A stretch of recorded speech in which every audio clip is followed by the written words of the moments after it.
झाशीची राणी तिनं पाजलं इंग्रजांना पाणी. फार मोठी ताकद लागते हे बोलायला. कोणी जरी समोर आला तरी त्याला तोंड द्यायची ताकद आहे. चल कुठं कोर्टात येतो का? चल पहिलं देवाचा अनुभव आहे का सांग, आणि मग जा कोर्टात. अरे असे हुरड फुके लागल तेवढेच महाराष्ट्रात आले आणि गेले ना आले आणि गेले, आणि त्यांच्या तारखांसाठी आम्ही रांगा लावायला जातोय. चला ना बाबा, चला ना बाबा, चला ना बाबा. अरे बाबा म्हणजे कोण आहे? हा आला इथे कमवलंय सगळं इथंच सोडलंय चाललंय वरती. पण आमच्या या गप्पा फक्त स्मशानभूमीत. ते काय आहे, ते सगळं इथंच राहणार आहे, ते सगळं नाशिवंत आहे. मग कशाला रोजचा 8 तास?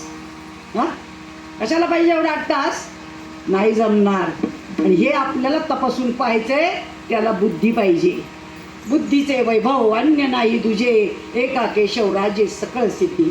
भगवंताने एवढी चांगली बुद्धी दिली, त्या बुद्धीचा वापर चांगला करायचा आहे ना हो. आम्ही नाही त्या ठिकाणी नाही वापरतो. याचं असं झालं, त्याचं तसं झालं, हे अशी बोलली तो तसा बोलला, आहे की नाही? हां झालं, बाबाचा श्वास संपला, गेला निघून. दिसला का जाताना? कुठं दिसला? कुठं हातापायाचा? नाही ना. केसापासून तर नखापर्यंत आत्मा कधी दिसला का? डॉक्टरकडे जा, त्यांना म्हणा एक्सरे काढून द्या. आत्म्याचा एक्सरे निघेल का? सोनोग्राफी करा, आत्म्याची होईल का? हा एक्सरे निघणार नाही, सोनोग्राफी नाही. फोटोग्राफरला म्हणा फोटो काढून द्या. आपल्याच शरीरात आहे पण आपल्याला दिसत नाही, आणि दिसत नाही तीच गोष्ट फक्त सत्य आहे, लक्षात ठेवा. आणि जे दिसतंय ते सगळं नाशिवंत आहे. जे दिसतंय ते सगळं नाशिवंत आहे. आणि कृष्णाने हा बोध अर्जुनाला दिला, आणि आमचे पारायण चाललेत गल्ली बोळात. बसा पारायणाला, बसा पारायणाला. अरे ज्या महात्म्याने एवढी मोठी ज्ञानेश्वरी लिहिली, पण पुन्हा लिहून ठेवलं, नामा म्हणे ग्रंथ श्रेष्ठ ज्ञान देवी, एक तरी ओवी अनुभवावी. अनुभवावी का पाठ करावी? मग किती जणांना अनुभव आहे? हात वर करा बरं. कीर्तन ऐकले नाही आपण कधी? प्रवचन ऐकले नाही? आपल्या घरात माळ आहेत का ते तपासून पहा. आपण कोणाचं दास्यत्व पत्करलेलं आहे ते तपासून पहा. आपलं नामचिंतन चालू आहे का ते पहा. हे तर सगळं चालू जाणार आहे हो. हे सगळा राडा चालू राहणार आहे, हा कधीच बंद पडणार नाही. माणूस मेल्यावरही बंद पडत नाही. जा. एका बाईला असं खूप दुःख झालं. तिच्या मुलावरती तिचं खूप प्रेम होतं, मुलाचं पण आईवरती खूप प्रेम होतं. एके दिवशी तो रोज मंदिरामध्ये जायचा, त्या महाराजांचं प्रवचन ऐकायचा, घरी यायचा. एक दिवशी खूप उशीर झाला. महाराज म्हणे काही जाऊ नको, घरी थांब इथंच म्हणे, खूप रात्र झाली. तो म्हणे नाही महाराज, माझी आई खूप वाट पाहत असेल, माझ्या आईचं माझ्यावर खूप प्रेम आहे म्हणे. महाराज म्हणे खरंच? म्हणे हो. पाहायचंय का म्हणे तुला? महाराजांनी सांगितलं. मुलगा म्हणे हो आहेच आहे माझ्या आईचं माझ्यावर प्रेम. मग म्हणे एक काम कर, ही जी तुला जडीबुटी देतो ना, ही दारापाशी गेल्यानंतर तोंडात घाल, आणि तू नुसता मृत्युष्ट होऊन पडशील, म्हणजे मेल्यासारखं पडशील, मरणार नाही. बरं म्हणे पुढं काय करू? काय नाही म्हणे, ती मुळी घालायची, तू पडशील आणि तुझी आई मग रडायला सुरुवात करेल की माझा मुलगा गेला. त्याप्रमाणे त्यांनी केलं. तोंडात ती मुळी घातली आणि पडला तिथे. आईला वाटलं मुलगा गेला. आईने खूप रडायला सुरुवात केली. आता रडायचा आवाज जातोच नाही का बाहेर, नाही का? शेजारचे आले, तिकडचे आले, गल्लीतले आले, गल्लीतले म्हणता म्हणता म्हणता म्हणता स्टँडपर्यंत बातमी गेली, गावातले आले, सगळे लोक जमा झाले. सगळ्यांनी रडायला सुरुवात केली. आले ते महाराज तिकडनं. आणि असेच महाराज जन्माला यायला पाहिजेत महाराष्ट्रात. म्हणजे 10वा नको, 12वा नको, वर्ष श्राद्ध नको, काहीच नको. कोणाच्या घरातली माणसंच मारणार नाही. त्याला चांगदेव म्हणतात. चांगदेवाने हे पण धंदे केले, पण शेवटी मुक्ताबाईंची शरणागती करावीच लागली. 7 वर्षाचे मुक्ताबाई, 1400 वर्षाचे चांगदेव. या गोष्टी काहीतरी डोक्यात घेत जा की ते शरण कशाला गेले. चांगदेव महाराज मुक्ताबाईकडे शरण कशाला गेले? रामकृष्ण हरिमंत्र माहीत नव्हता म्हणून का? तुकाराम महाराज बाबाजी चैतन्यांकडे का गेले? नामदेव महाराज विसोबा खेचरांकडे का पाठवले औंढ्या नागनाथला? या प्रश्नांची उत्तरं विचारत जात जा कीर्तनकारांना. तुम्हाला 1 लाख रुपये द्यायचे तर 2 लाख रुपये द्या, नाही तर अख्खी इस्टेट दिली तरी चालेल. पण प्रश्नांची उत्तर विचारत जात जा महाराज लोकांना, आणि त्याच्यासाठी बोलवत जात जा, तर ज्ञान होईल, नाही तर होणार नाही. शेवटी सगळ्या बाया रडायला लागल्या. आले महाराज, बसले. काय झालं म्हणे ताई रडायला? अहो म्हणे आमचा एवढा चांगला तरुण मुलगा गेला, खूप प्रेम होतं त्याच्यावर, असं तसं भरपूर वर्णन सांगितलं. महाराज म्हणे मग आता काय करायचं म्हणे? नाही ना म्हणे, त्यांनी अजून जगायला पाहिजे होतं म्हणे. मग एक काम करा म्हणे, मी त्याला जिवंत करीन पण या काठीवर. सगळे म्हणे बरं झालं महाराज, आमच्या मुलाला जिवंत करा म्हणे. काही नाही म्हणे ताई, घरामध्ये जा आणि एवढं वाटीभर दूध आणा, एवढंच बरं का. अहो ते म्हणे आमच्या घरी 10-12 गाय आहेत म्हणे, लागेल तेवढ्या कॅनच्या कॅन घ्या म्हणे. ते म्हणे एवढं नको, एवढंच आणा. गेली ती बाई, घरामध्ये एवढं वाटीभर दूध आणलं. आता पुढं काय करायचं? महाराजांनी सांगितलं, हे जे दूध आहे ना ते त्या मुलाच्या भोवती ओवाळा. इथं जेवढे बसलेले आहेत किंवा कोलारमध्ये जेवढे, त्यातलं कुणी पण घ्या. मग जो घेईल तो जाईल आणि हे पोरगं जिवंत होईल.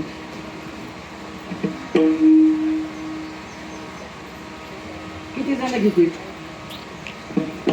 आई, बाप, बहीण, भाऊ, बायको, दुसरी, तिसरी, पोरं, सावत्र, सुना, घेतील का कोणी? मग कशाला पाहिजे हो एवढं? घाला ना माळा, करा ना भक्ती देवाची. बाद झालं ना, ते किती दिवस करायचं? हा, याच्यात आयुष्य गेलं, हे शेवटी नाही उपयोगी येणार, आपल्या अजिबात उपयोगी येणार नाही.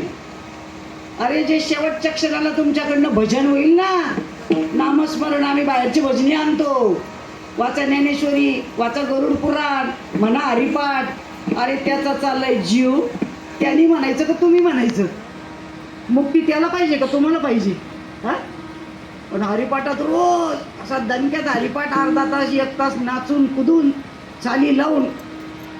काय हरिपाठाची पहिली ओळ काय म्हणा? हरिपाठाची पहिली ओळ काय? देवाची ये द्वारी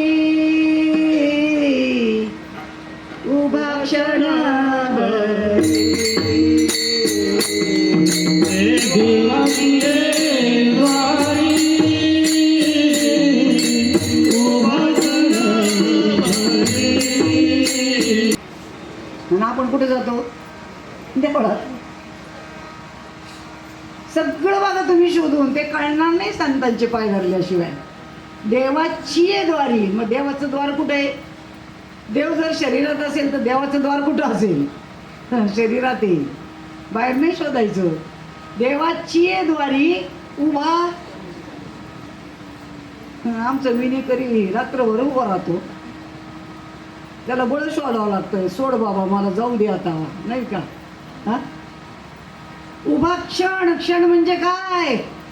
डोळ्याची पापणी लावते न लावते एवढ्या वेळाला क्षण म्हणतात. ज्ञानेश्वर महाराजांवर विश्वास ठेवा, निश्चित कल्याण होणार आहे.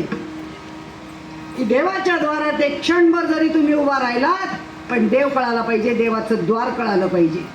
आणि जर त्या द्वारामध्ये एक क्षणभर जर तुम्ही उभा राहिलात, तर त्यांनी गॅरंटी दिली, चारी मुक्ती साधिल्या. समीपता, सायुज्यता, सलोकता आणि स्वरूपता. चारी मुक्ती एका सेकंदात प्राप्त होतात, आजही होतात. पण केव्हा? सद्गुरु वाचोनी सापडे ना सोय.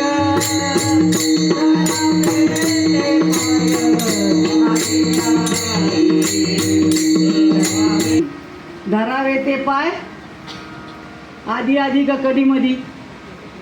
बघू कधीतरी, मरताना गरडा लागल्यावर नाही सापडणार सद्गुरू. हा, आणि पुढच्या ओळीत लिहिलं, आपणासारखे करीती का काही वर्षांनी ताबडतोब. गवताच्या गंजीला काडी लावल्याबरोबर किती वेळाने पेटल?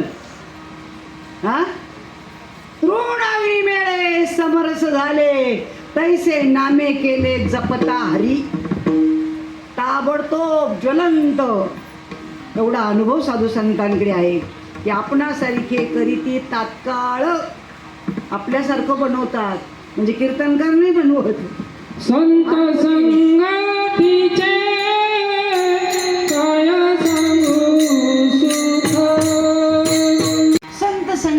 सुख आहे ते फार वेगळंच आहे. आणि त्याचा महिमा कळण्यासाठी संतांनी हे अभंग लिहिले, परंतु आम्हाला त्याच्यापासून वंचित केलं, त्याच्यापासून दूर नेलं. थोडक्यात इथंच उदाहरण सांगते. ज्याला गरम होतंय त्याच्यासाठी फॅन लावलं, पण त्याचं तोंड दुसरीकडेच आहे. याला म्हणतात विनियोग चुकला, नाही का? विनियोग चुकला. तसं इथं सुद्धा बाबा काय सांगतोय, बाबा चालला तिकडं उडत, तो आपला कीर्तन करतो, पैसे कमवतो, बंगले बांधतो आणि तुम्हाला भिकारी बनवतो. भिकारी म्हणजे काय? अर्थ वेगळे घेऊ नका. तुम्हाला ज्या अर्थी आयुष्यामध्ये देवाची अनुभूती नाही आली म्हणजे आपण भिकारी, जीवनाचं सार्थक झालं नाही. अहो, आम्हाला किती मार्ग घालून दिले जगामध्ये. एकाच घरामध्ये राजकारणात जसे 10 मार्ग तसे परमार्थात 10 मार्ग. बायको एकीकडे जाती, नवरा एकीकडे जातो, मुलगा एकीकडे जातो, सून एकीकडे जाती, 17 भानगडी. कोणाचाच कोणाला ताळमेळ नाही. आणि रामाच्या अख्ख्या घराण्याचे गुरु वशिष्ठ होते, कृष्णाच्या अख्ख्या घराण्याचे गुरु सांदीपणी होते. आहे संस्कार आमच्याकडे, दिले संस्कार लावून. आमच्या आजोबा पंजोबांनाच माहीत नाही अनुग्रह कशाला म्हणतात, संत कोणाला म्हणतात. अनुग्रह एकांतात दिला जातो. वैष्णवांचे गुह्य मोक्षाचा एकांत. ज्याला मोक्ष पाहिजे त्याला ते ज्ञान एकांतात दिलं जातं. आम्ही शिवलीलामृत वाचतो, आम्ही नवनाथ वाचतो, सगळ्या कथा कीर्तनांमधनं ऐकतो, तरी आमच्या डोक्यात घुसत नाही. आम्ही काही विचारायला जात नाही. पार्वतीने शंकराला विचारलं, तुम्ही कोणाचं नामस्मरण करता? शंकराने सांगितलं, माझ्यापेक्षा देव मोठा आहे. बोला. तेव्हा रामही नव्हते, कृष्णही नव्हते, दत्तही नव्हते, कुणीच नव्हतं. जेव्हा नव्हते चरणे आचर तेव्हा होते पंढरपूर. ही सृष्टी पण नव्हती तेव्हाच पंढरपूर पाहिजे आम्हाला. आणि पार्वतीने विचारल्यानंतर शंकराने सांगितलं, ठीक आहेस, तू शरण आली आहेस म्हणे मला, पण तुला जे नामस्मरण सांगायचे ते या 4 चौघांचं देखत सांगता येणार नाही. कारण आधीचं जन उद्धट त्यात गुह्य करू नये, प्रकट मोडतील भक्तीच्या वाटा आणि संत जन कोपतील. तुमच्याकडं शेतामध्ये बी पेरल्यानंतर वरती माती झाकतात का उघडं ठेवतात? आमच्या ज्ञानेश्वर महाराजांनी हरिपाठामध्ये लिहिलं, ज्ञानदेव पुसे निवृत्तीशी चाड, गगना उनी वाड नाम आहे. आता चाड हा विषय कोणाला माहीत होईल? डॉक्टराला का वकिलाला का आमदाराला का शेतकऱ्याला? जावे त्याच्या वंशात तेव्हा कळे. आम्हाला काहीच कळायला तयार नाही ना. ज्ञानेश्वर महाराजांनी छोटी छोटी उदाहरणं त्या हरिपाठात सांगितली की आता तरी तुमच्या डोक्यात घुसेल, मग तरी घुसेल. नाही घुसत ना. आमच्या डोक्यात सगळं TV, मोबाईल, यूट्यूब, इंस्टाग्राम, बास, दुसरं काहीच नाही. पण त्याच्यावरही तेच आहे ना. ऐका ना जरा, त्याच्यावर नाही का सगळं सगळं आहे ना. त्याचा शोध तरी कोणी लावला हे तरी बघा ना. ज्या ज्ञानेश्वर महाराजांनी डोळ्याच्या ऑपरेशनचा शोध त्या काळात लावला, या चष्म्याचा शोध त्या काळात लावला, तुम्हाला ओव्या माहीत नसतील. टीव्हीचा शोध ज्ञानेश्वर महाराजांनी लावला. हे तुमचं पाणी आडवा पाणी जिरवा आहे तुकाराम महाराजांनी लावला. पण आम्हाला जर शास्त्रच माहीत नाही तर काय कळणार? आम्ही फक्त संशोधन प्रगती करतोय. हां, काहीच कळायला तयार नाही ना आम्हाला. मग हे कधी शिकणार आपण?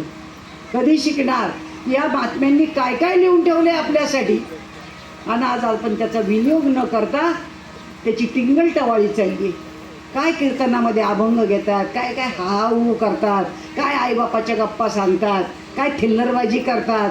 एवढ्याले पोट्टे कीर्तन करतात आणि म्हातारी ऐकायला बसतात. काय कळलं त्यांना?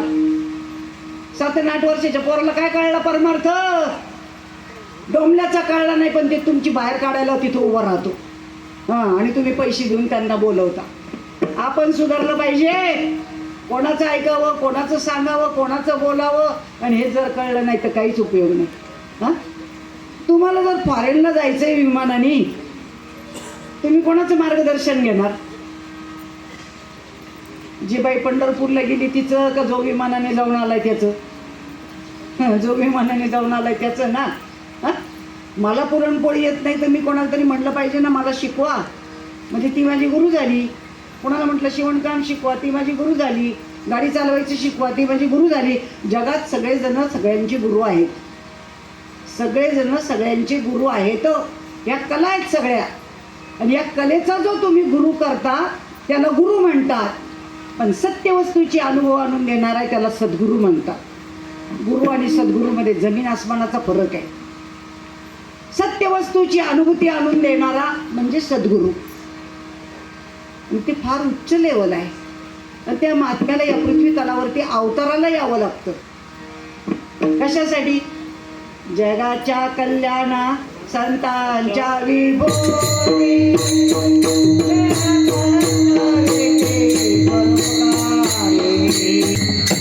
अख्ख्या जगाचं कल्याण करण्यासाठी त्या महात्म्याला अवताराला यावं लागतं. अवताराला असे गल्ली बोळत नाही जन्माला येत ते, उठले चालले कीर्तनाला.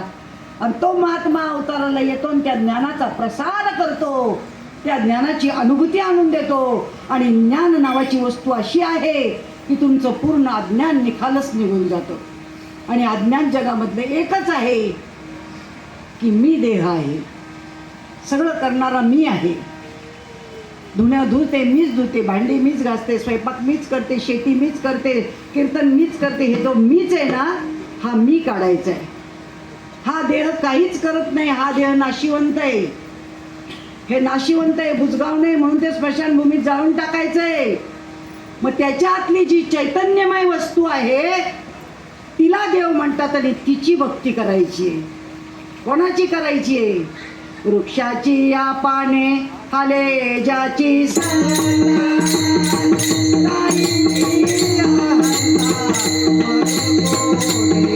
झाडांची पानं कोण हलवतं? 10 रुपये रोजानी गडी लावलेत का तुमच्याकडे तरी? नाही ना. ज्याच्या सत्तेने चंद्र चालतोय, ज्याच्या सत्तेने सूर्य चालतोय, म्हणून ऊन वारा पाऊस मिळतोय, ज्याच्या सत्तेने झाडाची पानं हलतात, ज्याच्या सत्तेने तुमचा श्वास हलतोय. आत्ता तुमचा श्वास चालू आहे का बंद आहे? रात्री झोपल्यावर का बरं? तुम्ही तर झोपलेत ना. तो कसं काय चालू आहे? बाकी खायचं प्यायचं सगळं बंद आहे, कामं धंदे बंद आहेत, आरामशीर झोपलेत ना तुम्ही. मग तो श्वास कोणाच्या सत्तेवर चालू आहे कळालं का कधी? वय वर्ष 70 गेले, 80 गेले, काही काही तर अगदी दिमाखात सांगतात आमचा म्हातारा 110 वर्षाचा होऊन गेला. कशाला गेला? 110 वर्षात कळलं का आपला श्वास कोणाच्या सत्तेवर चाललाय ते? ज्याच्या सत्तेने तुमचा श्वास चालू आहे त्याला देव म्हणतात. अशी अचिंत्य शक्ती आहे आणि ती जिवंत आहे. ती कधीच मरत नाही, कधीच जगत नाही. तिला जन्मही नाही, मृत्यूही नाही. आणि ज्याला जन्म आणि मृत्यू नसतो त्याला देव म्हणतात. लिहून घ्या, रेकॉर्ड करून घ्या. ज्याला जन्म आणि मृत्यू नसतो त्याला देव म्हणतात. रामाला जन्म मृत्यू होता का नाही? कृष्णाला जन्म मृत्यू होता का नाही? साधू संतांना जन्म मृत्यू होता का नाही? सर्वांना जन्म मृत्यू आहे.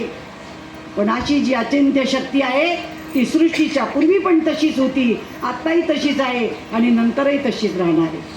आणि अशी जी अचिंत्य शक्ती आहे तिचं नामस्मरण करायचंय. तुम्हाला वाटेल या काही पण सांगतात, हरिपाठामध्ये लिहिलेलं आहे गगनाहुनी वाढ नाम आहे आणि त्याचं नामस्मरण करायचंय. ज्ञानदेवाप्रमाण आत्मा हा निधान, सर्व घटी पूर्ण एक नांदी. रामकृष्ण वाचा. पुढं भाव हा जीवाचा, जीव भावाचा मंत्र आहे तो. पण पुढच्या ओळीत काय लिहिलं ते आम्ही वाचलंच नाही.